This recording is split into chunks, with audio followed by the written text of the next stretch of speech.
Isa pong maganda at mapagpalang gabi sa bawat isa po sa inyo. A blessed and beautiful evening to each and every one of you. Welcome to our online midweek service and prayer here at Christ the Redeemer International Ministries. I am Pastora Ingrid Valdez, and it is a wonderful blessing to be able to share the Word of God to each and every one of you once again tonight. Before we dig into God's Word, let us all pray. Our Father in heaven, we lift up your holy name on the Most High.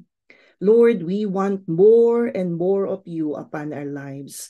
Fall afresh upon your people once again tonight. We surrender and we lay down everything at the foot of the cross. Please forgive us from all of our sins and our unrighteousness. Direct the motives and intentions of our hearts so that nothing will be a hindrance for the mighty, awesome, powerful move of your Holy Spirit in us and through us. Holy Spirit of the living God, we ask for your mighty, awesome presence to fall afresh upon your people. Lord, teach us, guide us, lead us how to pray and what to pray for, our God, and to continually keep the fire that comes from you alone burning and alive over our lives. Tonight, continually be glorified, be magnified, be lifted up, be praised, be worshipped in spirit and in truth in the midst of your people. Ahead of time, we declare and we proclaim the success and victory that comes from you alone. In Jesus' name we pray. Amen and amen. Hallelujah.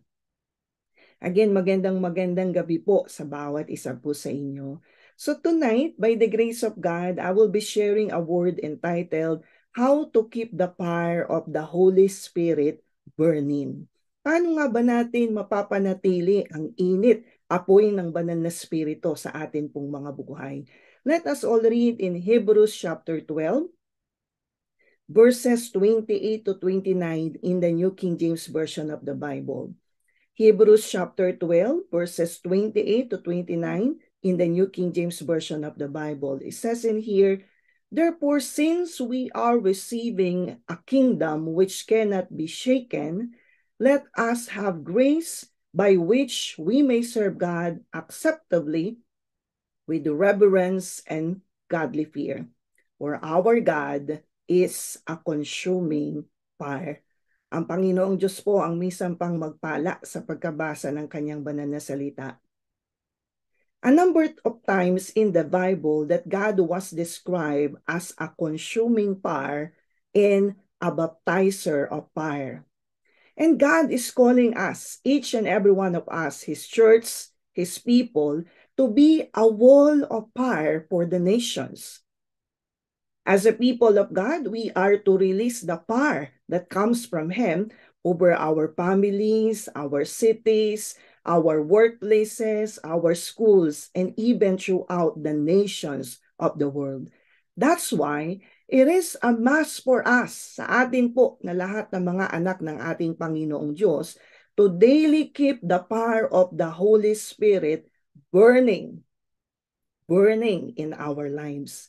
Tonight is a brand new start for us to keep the fire of the Holy Spirit burning and have the seal that comes from Him in order to accomplish what God designed for our lives to be. God expected us, mga kapatid, to keep the flame of the Holy Spirit burning upon our lives. Let us all read in Leviticus chapter 6, verses 12 to 13 in the New Living Translation of the Bible. Leviticus chapter 6, verses 12 to 13 in the New Living Translation of the Bible. It says in here, Meanwhile, the fire on the altar must be kept burning. It must never go out. Each morning, the priest will add fresh wood to the fire and arrange the burnt offering on it. He will then burn the fat of the peace offerings on it. Remember, the fire must be kept burning on the altar at all times. It must never go out. God had given this instruction to Moses and to the Levitical priests to keep the fire burning. This is an encouragement and commandment of God for us today to keep the fire burning. God has really given us the gift when He has given us the fire of the Holy Spirit, my beloved brothers and sisters in the Lord. The fire of the Holy Spirit is our passion for God. The fire of the Holy Spirit is holiness, mga kapatid. The fire of the Holy Spirit is a seal for the spiritual truths that God had deposited upon our lives. The fire of the Holy Spirit is the divine energy that He has given to us, that we may be able to carry out His will and live our lives pleasing and glorifying His holy name. We must be a people who are to guard this fire upon our lives. We must not let anything or anyone blow that fire out upon our lives. Kaya nga po, lagi nating sinasabi, apoy mo kapatid, pag-apuyin mo. Amen? It is our responsibility to keep the fire of the Holy Spirit burning and alive over our lives. Whether it came from the voices of those that criticizes us or discourages us to fulfill God's purpose and will upon our lives. Amen. We must not let anything or anyone, amen, destroy the fire of the Holy Spirit upon our lives. We must guard it from sin. We must keep purity in place upon our lives. We must keep our reverence for the Holy Spirit. We must live a life of continual sacrifice and selflessness so that the fire can continually burn sa atin pong mga buhay. We must keep the fire, for we are keepers of the flame. Yes, the church of God. We are the keepers of the fire of God upon our lives. We live in such a times and in a generation that in the lives even of the many Christians, this fire have grown old and grown cold. The fire of God that He has started over our lives is something that is so divine, my beloved brothers and sisters in the Lord. So in order for us to continually feed it, amen, we must also feed it with something that is divine. The fuel must be divine. So let us answer the question, amen, on our message for tonight. How to keep the fire of the Holy Spirit burning.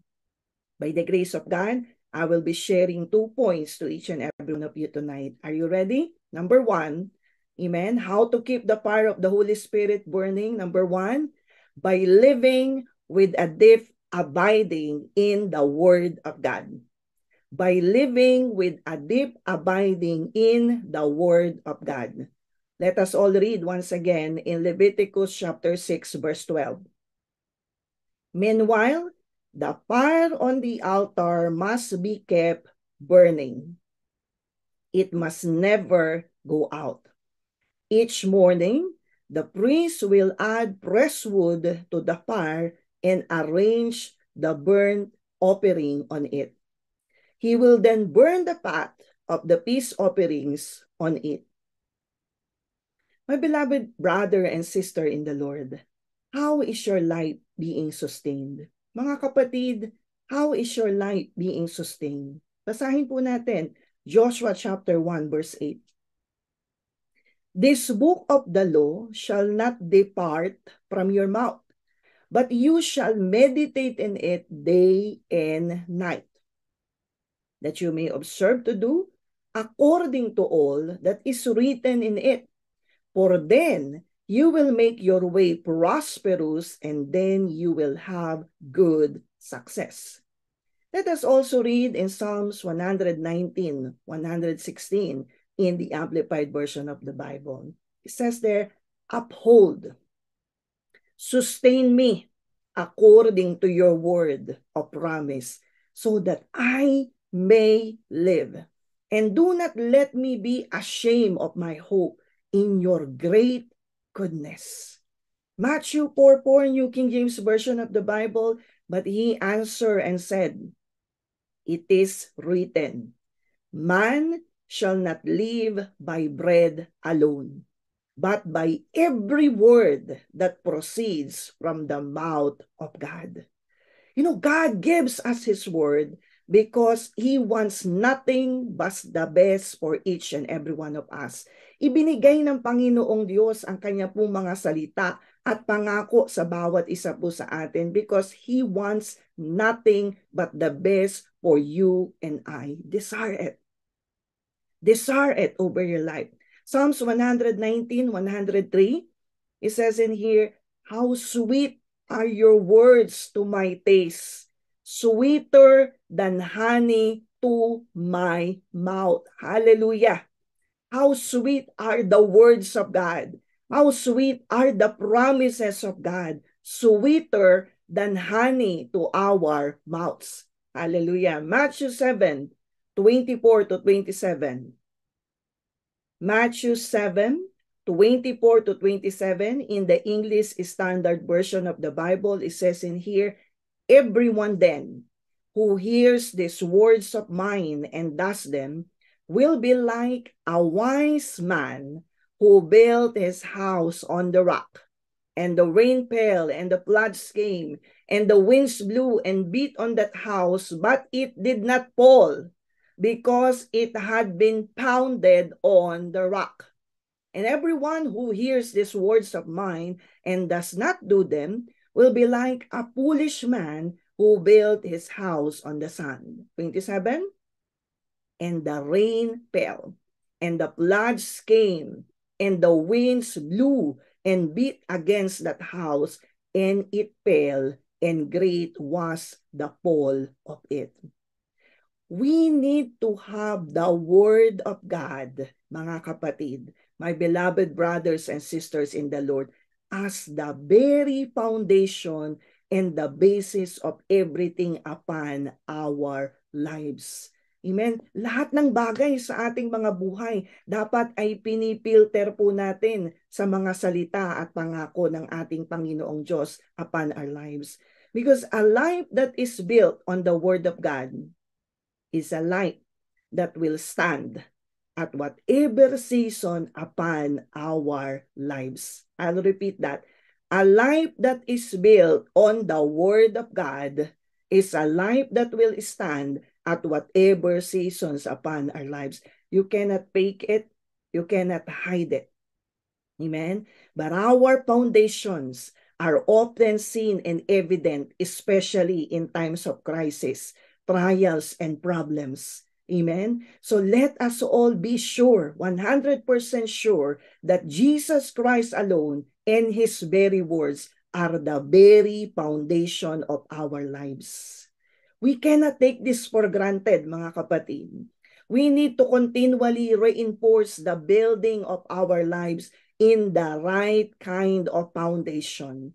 Your relationship to God and His words are very important that you cannot leave it to chance. Hallelujah. How can a young person stay in the path of purity?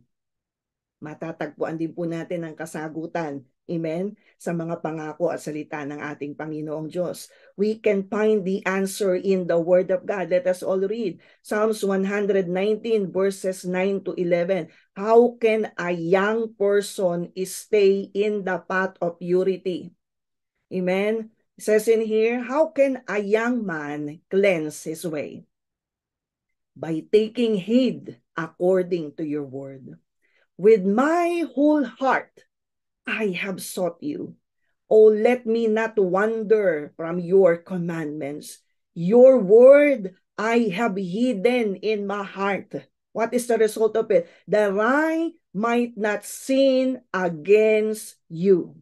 The word of God doesn't only sustain us, but it also protects us, my beloved brothers and sisters in the Lord, and keep the fire of the Holy Spirit burning upon our lives. Oh, thank you, Holy Spirit, for your awesome presence in the midst of each and every one of us. Hallelujah. Number 2, amen. And lastly, how to keep the fire of the Holy Spirit burning. Number 2, by living according to the will of God. By living according to the will of God. Let us all read in John 4:31 to 34. John 4:31 to 34 in the New King James Version of the Bible. It says in here, in the meantime, his disciples urged him, saying, Rabbi, eat. But he said to them, I have food to eat, which you do not know. But he said to them, I have food to eat, of which you do not know. Therefore the disciples said to one another, has anyone brought him anything to eat? Jesus said to them, my food is to do the will of him who sent me and to finish his work. Jesus Christ has given us the greatest example of all on how to lovingly embrace and fulfill the will of God, irregardless of the seasons upon our lives. Doing God's will and purpose upon our lives will definitely energizes us, mga kapatid. You know, if we will not live according to the will of God, there will always be a constant struggle between our will and the will of God over our lives. Once again, let us all read Leviticus 6:12. It says in here, meanwhile, the fire on the altar must be kept burning. It must never go out. Each morning, the priest will add fresh wood to the fire and arrange the burnt offering on it. He will then burn the fat of the peace offerings on it. Wood in the Old Testament can be symbolic of humanity or the things of this earth, my beloved brothers and sisters in the Lord. Wood is a symbol of our lives. It is a symbol of what we offer to God. The Lord told the priest that every morning to put a fresh wood at the altar to keep the fire burning. If a fire has nothing to consume, the fire will begin to go out. So if you sense the fire of the Holy Spirit begins to dwindle in your life, the question is, what are you withholding or what you are not allowing the fire of the Holy Spirit to consume upon your life? Romans chapter 12 verse 2 in the New King James Version of the Bible. Basahin po natin. And do not be conformed to this world, but be transformed by the renewing of your mind, that you may prove what is that good and acceptable and perfect will of God. In order for us to live according to the will of God, we are not to conform any longer to the patterns and standards of this world.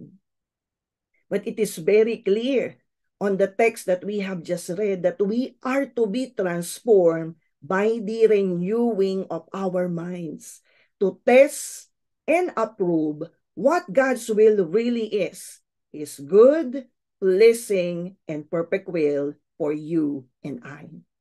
A life that is lived in according to the will of God is a life of sacrifice.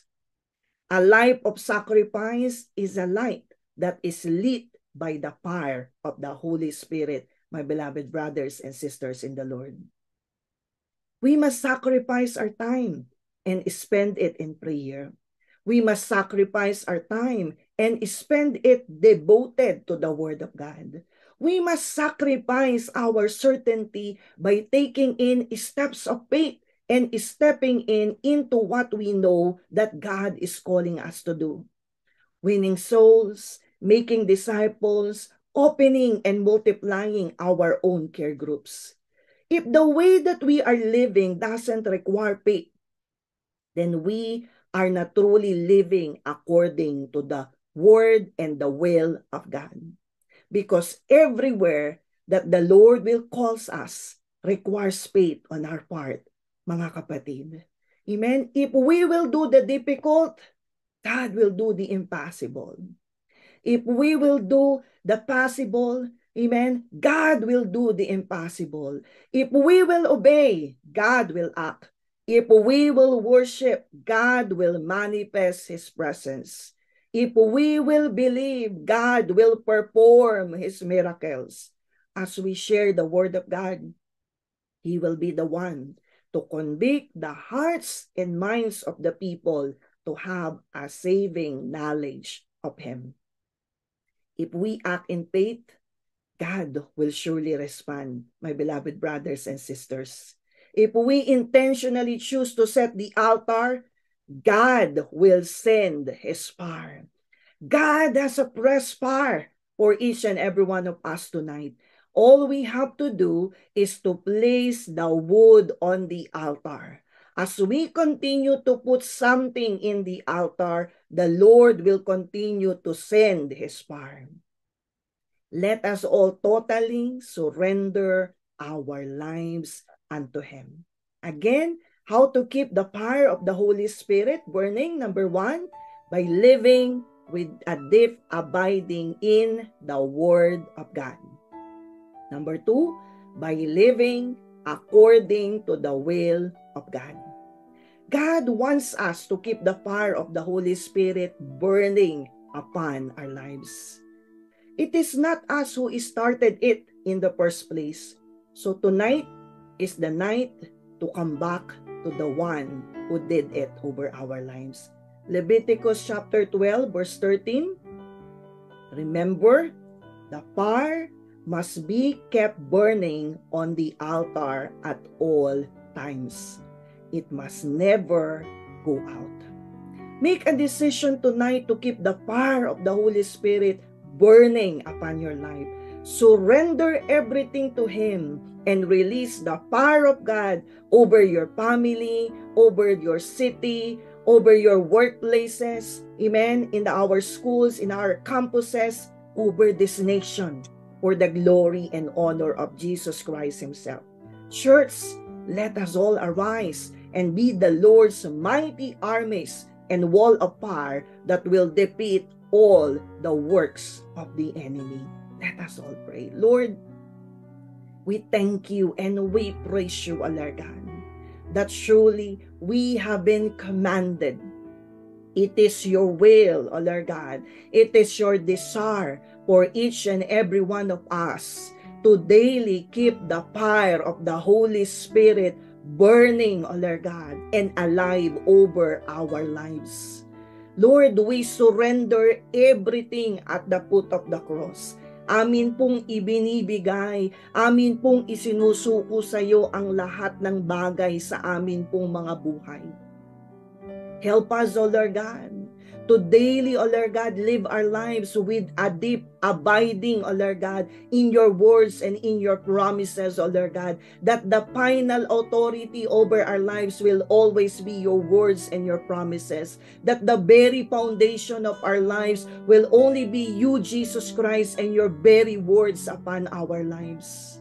Lord, help us, O Lord God, to keep the fire burning, O Lord God, as we daily embrace, O Lord God, Your perfect will upon our lives and living, O Lord God, according to this glorious will that You have given and instituted over our lives. Lord, ang dalangin po namin, we will be intentional in keeping the fire of the Holy Spirit burning and alive over our lives, O Lord God. That surely, O Lord Jesus, in every season, in every circumstances upon our lives, ang apoy na ito, Panginoon, na Ikaw ang nagbigay at nagkaloob, O Lord God, pag-aapoyin naming patuloy sa pamamagitan ng araw-araw na pagsunod sa iyong mga salita at sa iyong mga pangako at sa pagyakap sa iyong tunay at perpektong kalooban sa aming pong mga buhay. Lord, use our lives to our highest and maximum potential. Thank you, Holy Power, for your manifest presence in the midst of each and every one of us, O Lord God, that surely this fire will continually burn, O Lord God, and be alive over our lives, O Lord God. We surrender everything to you alone, O Lord God, and we give you back all the glory, all the praises, all the honor and adoration that rightfully belongs only to you and to you alone. Bless this glorious and wonderful people of yours as they daily intentionally keep the fire of the Holy Spirit burning and alive over their lives. I declare this all by faith. In Jesus' name we pray. Amen and amen. Can we give God all the glory, all the praises, all the honor and adoration that rightfully belongs only to Him and to Him alone. Isa pong maganda at mapagpalang gabi minsan pa sa bawat isa po sa inyo. God bless us all.